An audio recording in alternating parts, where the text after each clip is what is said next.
ဒီအယုတ်ဆိုင်ရာတော်တော်စုံတာပဲကွာအယုတ်တွေလည်းအများကြီးပဲအထီးကတော့ तू ကမျက်နှာဖုံးတွေရောင်းတာထင်တယ်ကွာဒီမှာအယိုးကောင်းတွေကောဟိုဗာလေဂျက်ဆန်လားဂျက်ဆန်မျက်နှာဖုံးတွေရောဟိုဘက်က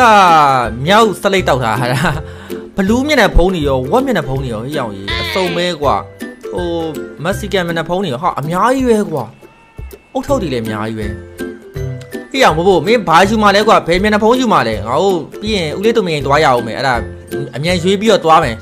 နောက်နေ့မှတခြားလာကြည့်ရင်ကြည့်မယ်ကွာဆိုင်ရတော်တော်စုံတယ်ဟိုမှာရေးထားတယ် Space Monkey 3D Mask ဟိုမြောက်မျက်နှာဖုံးနာမည်က Space Monkey တဲ့မိုက်တယ်ကွာကဲဘို့ပြောဘာယူมาလဲလူကျင်တိုင်းရောက်အများကြီးပဲကိုကြီးစမဲဘာယူရမလဲတော့မှဘို့မစင်စားတတ်တော့ဘူးဗျာအကိုတို့ဆိုင်မှာညီလေးတို့လိုချင်တဲ့မျက်နှာဖုံးမျိုးကြီးအများကြီးရှိရဲ့မနှက်ဖြန်ကြရင်အတစ်တွေထည့်ရောက်ဖို့လည်းရှိရဲ့ညီလေးရဲ့အဲ့တော့ညီလေးတို့ကြိုက်တာယူရင်နော်မနှက်ဖြန်ကြရင်နောက်တစ်ခေါက်ပြန်လာရင်လာခဲ့ပေါ့မနှက်ဖြန်ကြအတစ်တွေလည်းအများကြီးရအောင်ပါမနှက်ဖြန်ကြမှာတခြားလာယူရင်ကောင်းမလားဘို့မနှက်ဖြန်အတစ်တွေအများကြီးရောက်မှာတဲ့အဲ့ကြရင်တော့မနှက်ဖုံးတွေရောအယုတ်တွေရောပို့စုံမဲ့တင်တယ်ကွာရလို့အခုယူမယ်ဆိုလည်းမြန်စဉ်းစားအောင်ငါတို့သွားစရာရှိသေးတယ်ဘို့ပြောလို့ဘာယူมาလဲလို့မှမျက်နှာဖုံးတွေကဟာဟဲ့ဟိုမှာကားတစ်စီးဝင်တာဟာဘာဖြစ်တယ်မသိအောင်ကားတော်အချိန်ပြင်းတာပဲကွာဟာပေါက်ကုန်ပြီဘာဖြစ်ကုန်တာလဲမသိဘူး Oh my god လေးဘော်ပါပြက်ကုန်ပြီဟာထဲမှာကားမှာပါလေလို့သေပြီလားမသိဘူးဟေးဘာဖြစ်တာလဲမသိဘူး Oh my god ဟဲ့လူခင်ဗျအဆင်ပြေလားဟဲ့လူဟာဒုက္ခပဲကားသမားရောဒီမှာသတိမိတ်သွားလားမသိဘူးနေပေါင်းဒီလိုကန်းကြီးကဈေးတန်းမှာကားကိုဂမူးရှူတော့မောင်းပြီးတော့ထပါပေါက်ပြီးတော့အနောက်ကနေတယောက်အများလိုက်လာလားမသိဘူးဟဲ့လူခင်ဗျဘာဖြစ်လာလဲဗျပြောစမ်းမအောင်ဟဲ့လူနေပေါင်းငါဒီလူမျက်နှာကိုမြင်ဘူးနေတယ်လို့ပဲကွာအဲ့ရော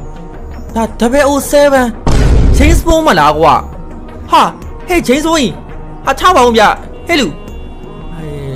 သူမေ့လဲတော့တတိမေ့တော့တင်တယ်ကွာအတော်ရှူနေသေးရဲ့ညုံငါ James Bond စေးရုံအမြန်လိုက်ပို့မှရမယ်သူ mission တစ်ခုခုလုံးနေရတင်တယ်ကွာအနောက်ကတယောက်လိုက်လာလားသူနောက်ကိုဘသူတွေလိုက်လာလူစိုးတွေလိုက်လာလားဒါမှမဟုတ်တယောက်ကိုလိုက်ဖမ်းနေရမြန်လားမသိဘူးဒုက္ခပဲငါ James Bond စေးရုံအမြန်ပို့မှရမယ်ကွာဟဲ့လူထကျွန်တော်လိုက်ခဲ့ကျွန်တော်ခင်ဗျားကိုစေးရုံပို့မှရမယ် James Bond ခင်ဗျားတတိရပြီလားဗျအဆင်ပြေလားခေါင်းလေးပါရင်မူးနေသေးလားခင်ဗျားဘလို့ဖြစ်လာလဲဗျာကျွန်တော်ကန်းချေဘက်ကိုဟိုမှာလူတွေအများကြီးလေဗျာအကားတွေအကုန်ဝင်တိုက်ကုန်တော့မှာပဲအနောက်ကတယောက်လိုက်လာလို့ထွက်ပြေးလာလားငါလူကုန်ကူးရဲ့မှောင်ခိုကိုင်းတကိုင်းအောင်လိုက်ဖမ်းနေတာကွာအဲ့ဒါဒီကောင်ဒီနေရာကိုငါလိုက်ရှာနေနေဒီကောင်ဒီငါ့ကိုပြန်တွေ့တာပြီးတော့နောက်ကတနေ့လိုက်ပြီးတော့ငါထွက်ပြေးလာတာကွာနေပေါင်းမင်းတို့ကဘသူတွေလဲကွာငါ့ကိုကူညီပေးရအောင်ကျေးဇူးတင်ပါတယ်ဒါပေမဲ့ဒီကိစ္စမှာမင်းတို့ပါအန်ရီရဲ့ပါကုန်ပဲကွာအဲ့တော့မင်းတို့